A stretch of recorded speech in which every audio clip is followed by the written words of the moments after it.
It was something different, অন্য রকমের গান, গজল আঙ্গিকে, বাংলা গজল। তো থ্যাঙ্কস জানাচ্ছি বাপ্পাকে এবং গালিবকে থ্যাংক ইউ, যে thank you.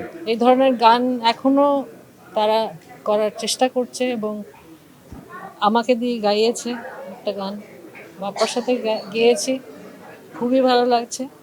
Thank you so much.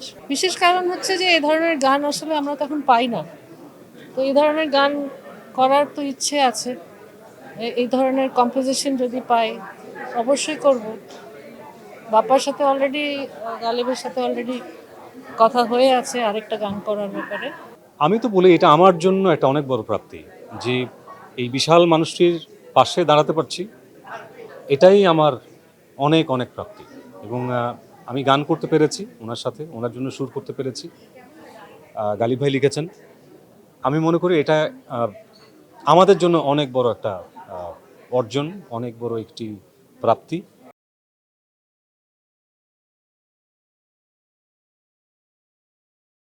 এটি একটি মানে অনন্য সাধারণ অনুভূতি। আমরা খুব শিগগিরই আরেকটি গান নিয়ে বসছি, যে গানটি ম্যাম সোলো গাইবেন।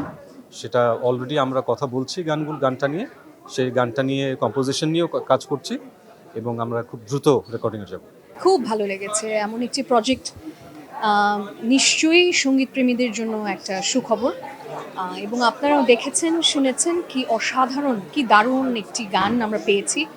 আশা করি সবাই এই গানটি অনেক অনেক শুনবেন, ছড়িয়ে দিবেন, কারণ ভালো গান শোনার দায়িত্বও কিন্তু শ্রোতাদের আছে।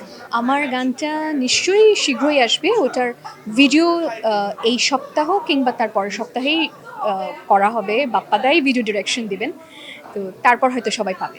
অসম্ভব ভালো লাগছে এই কারণে যে আমাদের দেশের লেজেন্ড, আমাদের দুজন লেজেন্ড, আমাদের দেশে শুধু মানে বাপ্পা তো আমাদের দেশের লেজেন্ড এবং আমাদের সাবকন্টিনেন্টাল লেজেন্ড, রাইট?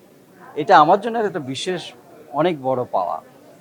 স্পেশালি যেহেতু আমি এই লাইনে নাই, আমি গান লিখি, কিন্তু ওনারা যে আমার সাথে কাজ করেছেন, সম্মতি দিয়েছেন এবং সঙ্গ দিয়েছেন, এটা আমার জন্য একটা বিশাল পাওয়া।